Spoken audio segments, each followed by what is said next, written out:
안녕하세요. 정호환입니다. 이 시간에는 삼국유사 고조선 부분과 관련해서 단군 조선과 만선 사관에 대한 말씀을 나누고자 합니다.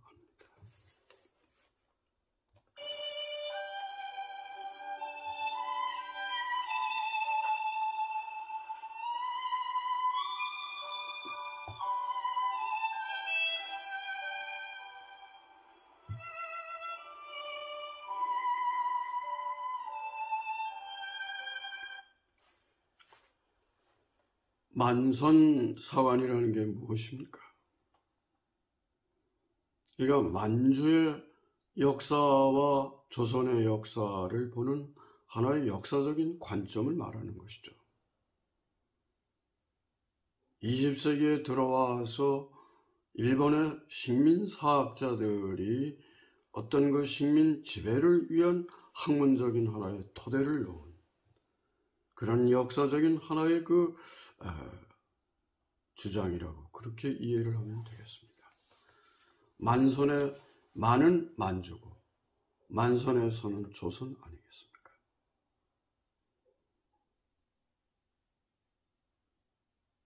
한마디로 만주와 한국의 역사는 같은 줄기고 한반도의 역사 문화는 만주국에 속하고 또한 만주국은 중국의 역사에서 변방에 패단한 사람들이 와서 일으킨 그런 하나의 나라라고 하는 것이죠. 그러니까 우리 한국의 역사와 문화의 어떤 독자성과 정체성을 부인하고 결론적으로 2000년의 역사를 완전히 칼질하고 난도질한 그런 하나의 민족 사관을 참 진뭉개버린 식민 사관이라고 할 수가 있는 것이죠. 한번 그림을 좀 보실까요? 이게 이른바 1925년 6월에 조선 총독부의 산하기구였던 조선편수회를 이끌어갔던 그런 세 사람의 조선사 편수의 3인방이라고 하는 그런 인물들입니다.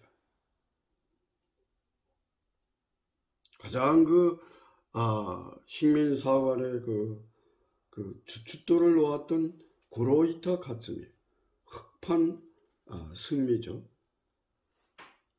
도쿄 제국대학, 동경제국대학이죠.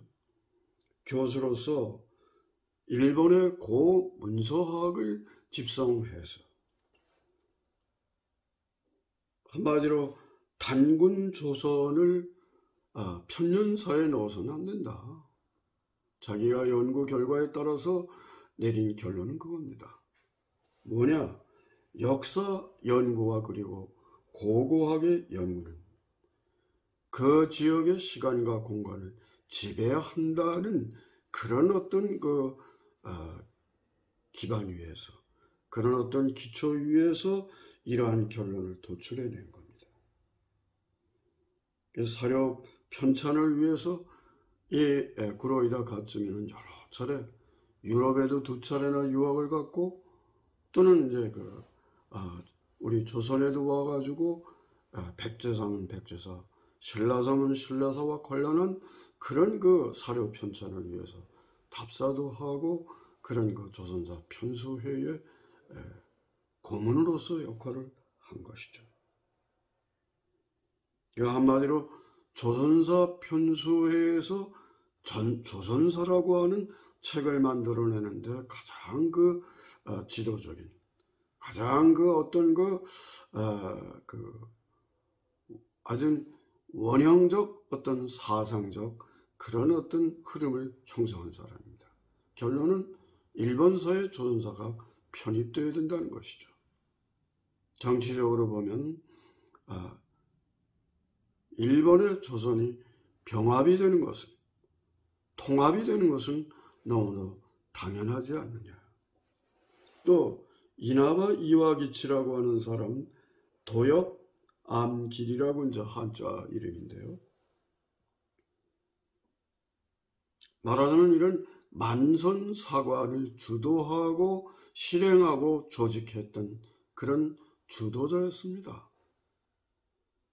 조선사 편소회의 수사관으로서 그는 만주 발달사라든가 조선 민족사와 같은 이러한 어떤 저술을 통해서 완전히 만선사관을 갖다가 그 조선사 전편에다가 그 기반을 놓아놓은 그런 사람이었고,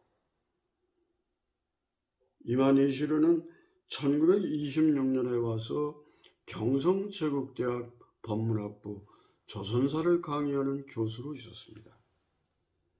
신라사, 백제사,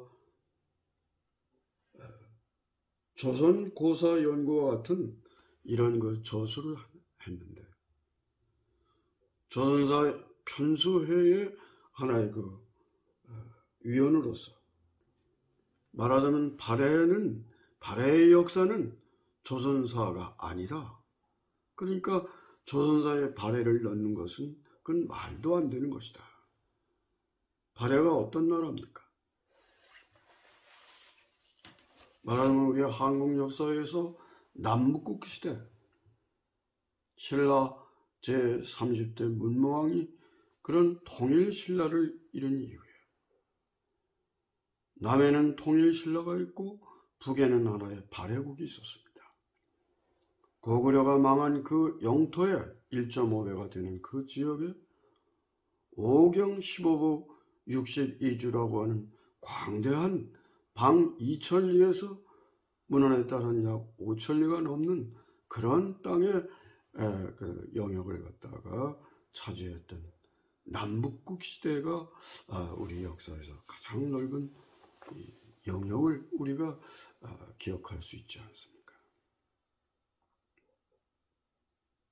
이 만주라고 하는 것은 흔히 지금도 중국에서는 동베이지디팡이라고 합니다. 동북지방이라는 얘기죠. 맨 남쪽으로는 용영성, 가운데로는 길림성, 그리고 흑룡강성이 있습니다. 러시아와 이제 국경을 두고 있는 거 아닙니까?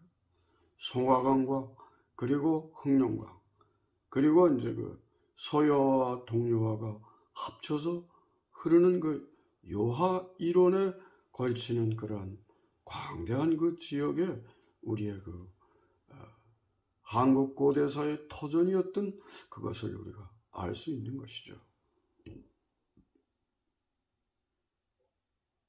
또한 이 가운데 그 아까 이나바 이와기치라고 하는 사람이 또 주장을 한 것은 바로 이제 뭐냐면은 임나 일본부서를 또 주장을 해서 말하자면 한국사의 이른 시기에 고대사 시기에 그 남해 안에 김해를 중심으로 하는 지역에 임나 일본무설이 있었다. 그러니까 일본의 어떤 그 식민 지배를 위한 그런 정부 조직이 있었다는 그런 설을 내세운 거죠. 그럼 이런 그 역사와 문화를 고증함에 있어서 가장 기초적인 자료가 두 가지라면 하나는 문헌기록이고 또 다른 하나는 뭡니까? 이러한 그 문헌기록을 뒷받침할 만한 유물, 유적이 되는 겁니다. 문헌기록에는 우리 것으로서는 무엇이 있습니까? 삼국사기가 있고 그보다도 삼국유사가 있지 않습니까? 또 중국의 문헌은 뭐가 있습니까? 결정적으로 청나라 건녕 황제 때의 18세기죠. 1777년에 그 아계라고 하는 태학사를 중심으로 33명의 그런 사학자들이 모여서 이런 어떤 요령성, 길림성, 흑룡왕성 그 일대를 관련해서 청나라의 역사 문화와 관련한 모든 자료들을 갖다가 중국 역사의 대집성이라고 할 수 있는 84,000권에 해당하는 사고전서의 모조리 10년 동안을 빼가지고 만든 게 뭡니까? 그게 바로 만주원류고잖아요. 만주원류고입니다.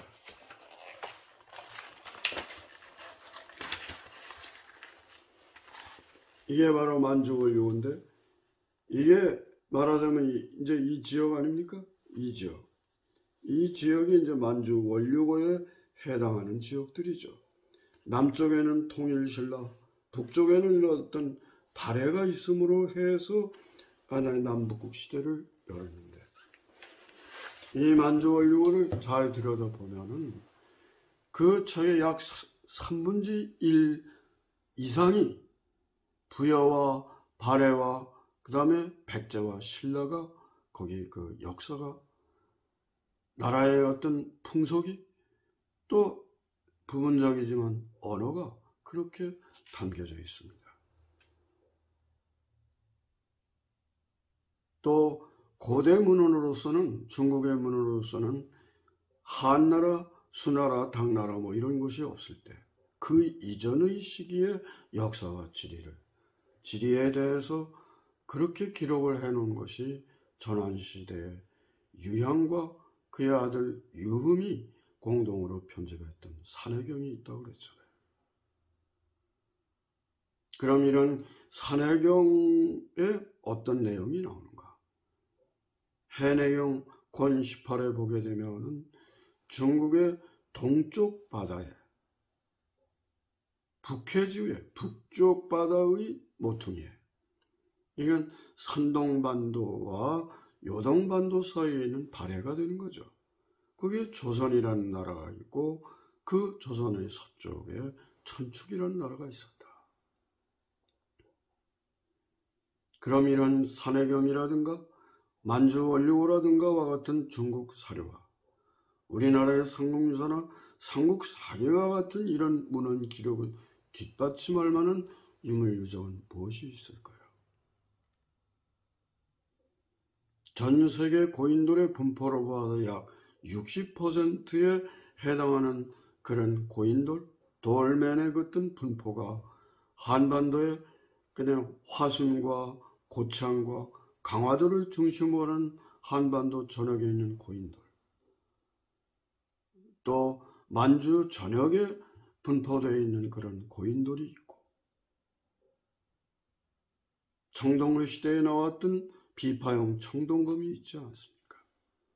청동 투구도 나와 있고, 2000년대에 와서 유물 유적으로 결정적으로 이렇게 발굴된 것이 무엇입니까? 서요와 동요화가 천령에서 만나가지고 이제 흘러내려서 영구로 해서 발해로 빠져나가는 요화가 있습니다. 그 서요화로 들어가는 대령화, 그 연금화 그 주위에 지금은 내몽고 적봉, 츠펑이라고 하는데, 제가 이제 거기도 답사를 해봤습니다만 홍산이라고 하는 데가 있어요. 그 홍산 주위에 하가점, 샤자땡이라고 해서 그 상층 문화와 하층 문화에 대한 유물누적이 나왔어요.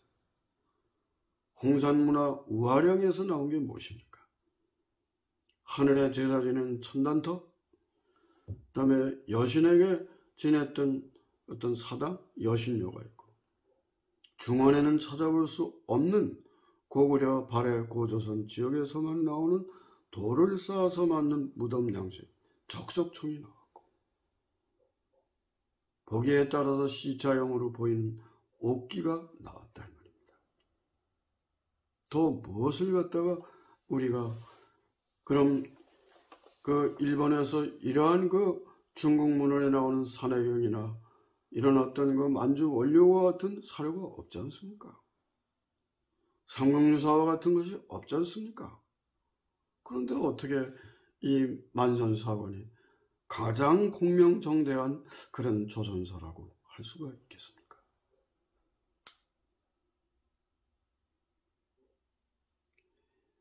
참으로 힘이 없는 그 일제강점기에 이번 이 시대에 말을 할 수가 없고 그런 이 시대에 쓸 수가 없어. 우리말은 조선어에서 외국어가 되어버렸지 않습니까? 국어가 일본어죠. 우리 손으로 우리의 역사를 지혜를 모아가지고 역사를 바로 세우고 또 현재라는 거울에 우리의 역사를 대비셔서 미래를 열어가는 그런 어떤 우리 한국사에 빛나는 그런 어떤 문화 전통을 좀 더 발전적으로 살려나가야 되지 않겠습니까?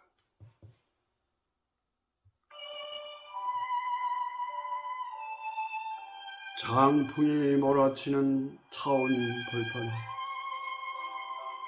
봄을 맞으리니 별의 숨결이여 영원하여라. 건강하세요.